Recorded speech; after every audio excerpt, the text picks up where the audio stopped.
Galera, chegou o mês de junho. E quando chega o mês de junho é o mês da fogueira, né? Aí hoje, galera, eu tô preparando aqui minha fogueira pra vocês verem. Já cortei a madeira. Agora eu tô só fazendo a fogueira, viu?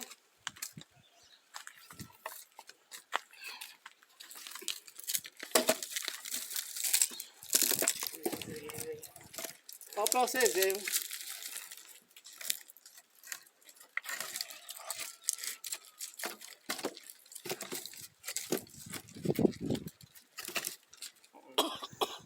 Tá bom, né?